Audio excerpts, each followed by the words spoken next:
NID foundation के मुख्य संरक्षक एवं चंडीगढ़ यूनिवर्सिटी के चांसलर,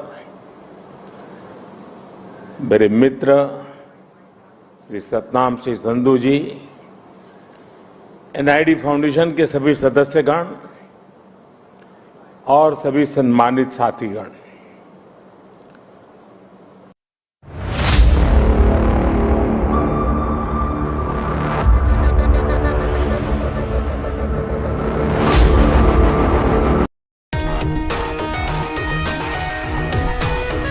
आप में से कुछ लोगों को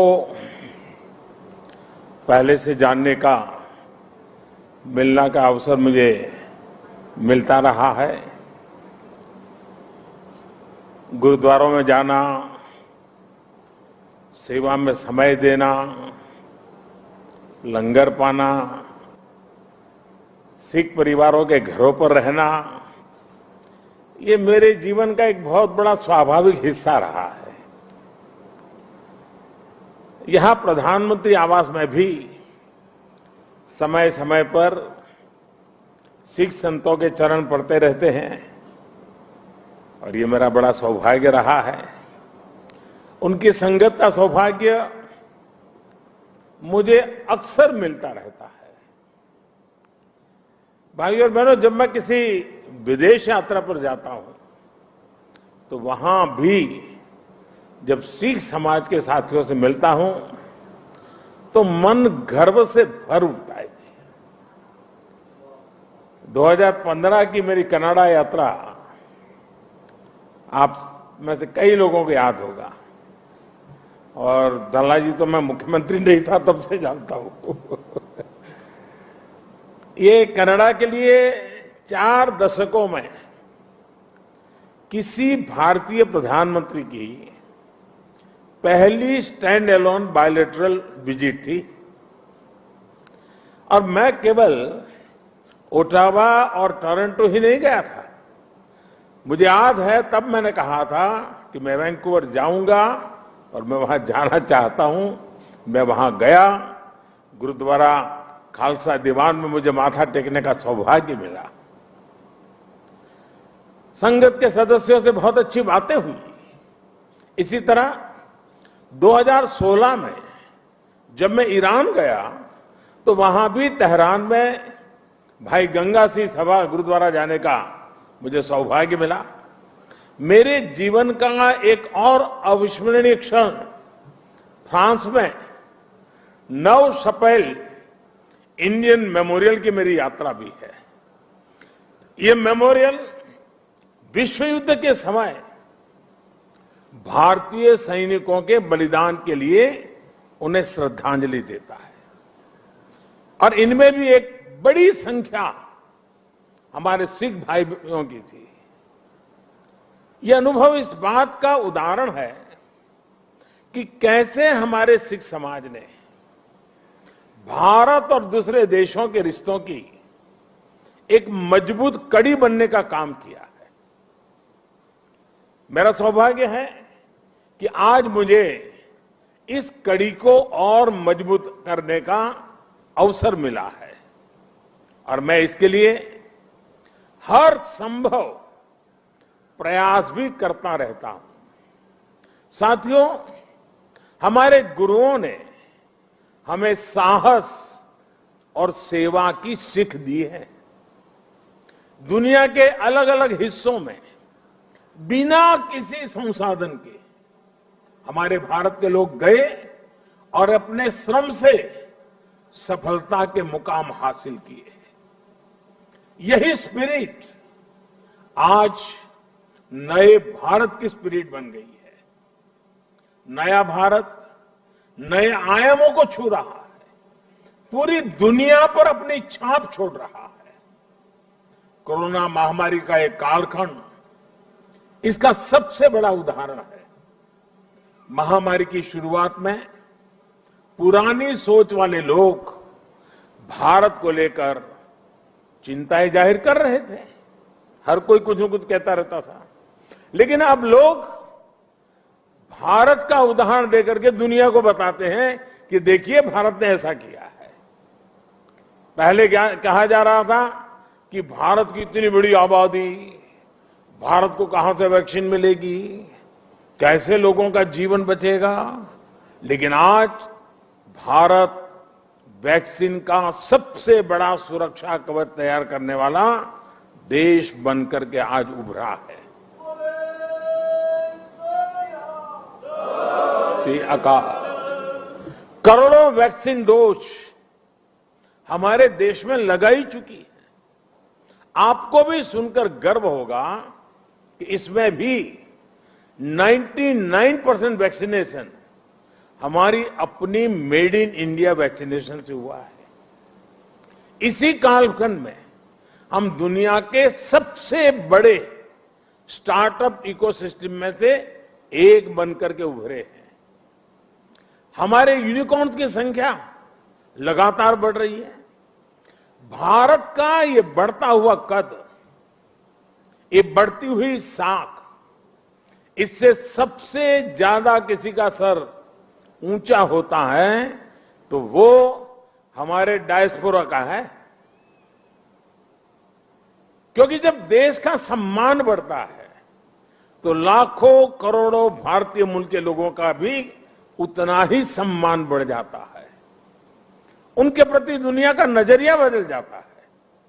इस सम्मान के साथ नए अवसर भी आते हैं, नई भागीदारियां भी आती हैं और सुरक्षा की भावना भी मजबूत होती है। हमारे भारतीय डायस्पोरा को तो मैं हमेशा भारत का राष्ट्रदूत मानता रहा हूं। सरकार जो भेजती है वो तो राजदूत है, लेकिन आप जो है राष्ट्रदूत है। आप सभी भारत से बाहर मां भारती की बुलंद आवाज है, बुलंद पहचान है। भारत की प्रगति देखकर आपका भी सीना चौड़ा होता है, आपका भी सिर गर्व से ऊंचा होता है। परदेश में रहते हुए आप अपने देश की भी चिंता करते हैं, इसलिए विदेश में रहते हुए भारत की सफलता को आगे बढ़ाने में, भारत की छवि को और मजबूत करने में भी आपकी बहुत बड़ी भूमिका है।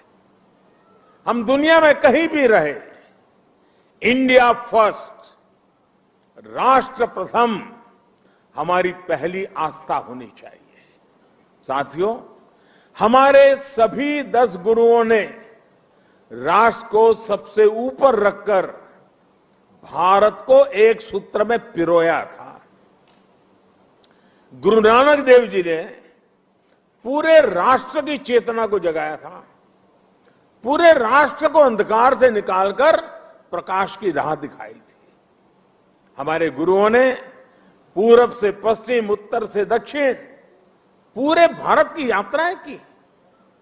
हर कहीं पर भी जाइए, उनकी निशानियां हैं, उनकी प्रेरणाएं हैं, उनके लिए आस्था है। पंजाब में गुरुद्वारा हरमंदिर साहिब जी से लेकर उत्तराखंड में गुरुद्वारा हेमकुंड साहिब तक, महाराष्ट्र में गुरुद्वारा हुजूर साहिब से लेकर हिमाचल में गुरुद्वारा पांटा साहिब तक, बिहार में तख्त श्री पटना साहिब से लेकर गुजरात के कच्छ से गुरुद्वारा लखपत सिंह साहिब तक हमारे गुरुओं ने लोगों को प्रेरणा दी, अपनी चरण रथ से इस भूमि को पवित्र किया। इसलिए सिख परंपरा वास्तव में एक भारत श्रेष्ठ भारत की जीवंत परंपरा है।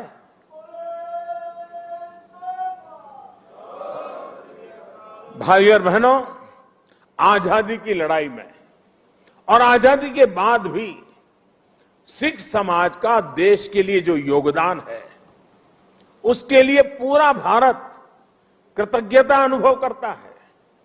महाराजा रणजीत सिंह का योगदान हो, अंग्रेजों के खिलाफ लड़ाई हो या जलियांवाला बाग हो, इनके बिना न भारत का इतिहास पूरा होता है, न हिंदुस्तान पूरा होता है। आज भी सीमा पर खड़े सिख सैनिकों के शौर्य से लेकर देश की अर्थव्यवस्था में सिख समाज की भागीदारी और सिख एनआरआई के योगदान तक सिख समाज देश के साहस, देश का सामर्थ्य और देश के श्रम का पर्याय बना हुआ है। साथियों, आजादी का अमृत महोत्सव हमारे स्वतंत्रता संग्राम के साथ साथ हमारी संस्कृति और विरासत को सेलिब्रेट करने का भी अवसर है, क्योंकि आजादी के लिए भारत का संघर्ष केवल एक सीमित कालखंड की घटना नहीं है। इसके पीछे हजारों साल की चेतना और आदर्श जुड़ी थी।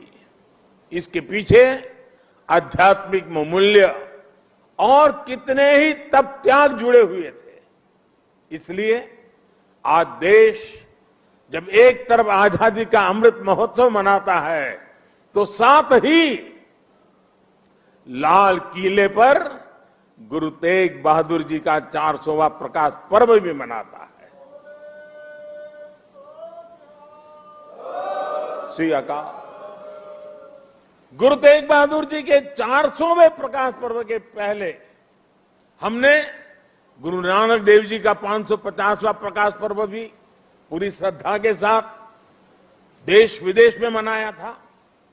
गुरु गोविंद सिंह जी के 350वें प्रकाश पर्व का सौभाग्य भी हमें ही मिला था। साथियों, इसके साथ ही इसी कालखंड में करतारपुर साहिब कॉरिडोर का निर्माण भी हुआ। आज लाखों श्रद्धालुओं को वहां शीश नवाने का सौभाग्य मिल रहा है। लंगर को टैक्स फ्री करने से लेकर हरमिंदर साहब को एफसीआरए की अनुमति तक, गुरुद्वारों के आसपास स्वच्छता बढ़ाने के लेकर उन्हें बेहतर इंफ्रास्ट्रक्चर से जोड़ने तक देश आज हर संभव प्रयास कर रहा है। और मैं सतनाम जी का आभार व्यक्त करता हूं। उन्होंने जिस प्रकार से वीडियो को संकलित करके दिखाया, पता चल सकता है कि पूरी श्रद्धा के साथ हर क्षेत्र में किस प्रकार से काम हुआ है। आप लोगों से समय समय पर जो सुझाव मिलते हैं, आज भी काफी सुझाव मेरे पास आपने दिए हैं। मेरा प्रयास रहता है कि उनके आधार पर देश सेवा के रास्ते पर आगे बढ़ता रहे। साथियों, हमारे गुरुओं के जीवन की जो सबसे बड़ी प्रेरणा है, वो है हमारे कर्तव्यों का बोध। आजादी के अमृत काल में देश भी आज कर्तव्यों को प्राथमिकता देने की बात कर रहा है।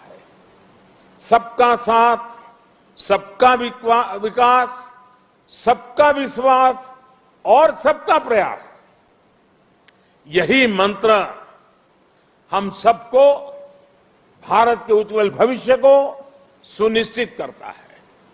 एक कर्तव्य केवल हमारे वर्तमान के लिए नहीं है, ये हमारे और हमारे देश के भविष्य के लिए भी है, ये हमारी आने वाली पीढ़ियों के लिए भी है। उदाहरण के तौर पर आज पर्यावरण देश और दुनिया के सामने एक बड़ा संकट है। इसका समाधान भारत की संस्कृति और संस्कारों में है। सिख समाज इसका जीता जागता उदाहरण है। सिख समाज में हम जितनी चिंता पिंड की करते हैं, उतनी ही पर्यावरण और प्लेनेट की भी करते हैं। प्रदूषण के खिलाफ प्रयास हो, कुपोषण से लड़ाई हो या अपने सांस्कृतिक मूल्यों की रक्षा हो, आप सभी इसी तरह के हर प्रयास से जुड़े नजर आते हैं। इसी श्रृंखला में मेरा आपसे एक आग्रह भी और है। आप जानते हैं कि अमृत महोत्सव में देश ने के सभी जिलों में, यानी हर जिले में 75 अमृत सरोवर का संकल्प लिया है। आप भी अपने पिंडों में अमृत सरोवरों के निर्माण का अभियान चला सकते हैं। साथियों, हमारे गुरुओं ने हमें आत्मसम्मान और मानव जीवन के गौरव का जो पाठ पढ़ाया, उसका भी प्रभाव हमें हर सिख के जीवन में दिखता है। आजादी के अमृत काल में यही देश का भी संकल्प है। हमें आत्मनिर्भर बनना है। गरीब से गरीब व्यक्ति का जीवन बेहतर करना है, इन सब प्रयासों में आप सभी की सक्रिय भागीदारी होना और आप सबका सक्रिय योगदान होना बहुत अनिवार्य और आवश्यक है। मुझे पूरा भरोसा है गुरुओं के आशीर्वाद से हम सफल होंगे, जल्द एक नए भारत के लक्ष्य तक पहुंचेंगे। इसी संकल्प के साथ आप सभी को मैं बहुत बहुत धन्यवाद देता हूं। आपका यहां आना वो मेरे लिए संगत से भी बहुत ज्यादा है और इसलिए आपकी ये कृपा बनी रहे। और मैं हमेशा कहता हूं ये प्रधानमंत्री निवास स्थान ये मोदी का घर नहीं है, ये आपका अधिकार क्षेत्र है, ये आपका है। इसी भाव से, इसी अपनेपन से हमेशा हमेशा हम मिलकर के मां भारती के लिए, हमारे देश के गरीबों के लिए, हमारे देश के हर समाज के उत्थान के लिए हम अपना कार्य करते रहें। गुरुओं के हम आशीर्वाद हम पर बने रहें। इसी एक भावना के साथ मैं फिर एक बार आप सबका बहुत बहुत धन्यवाद करता हूं। वाहे गुरु का खालसा, वाहे गुरु की फतेह। बहुत धन्यवाद।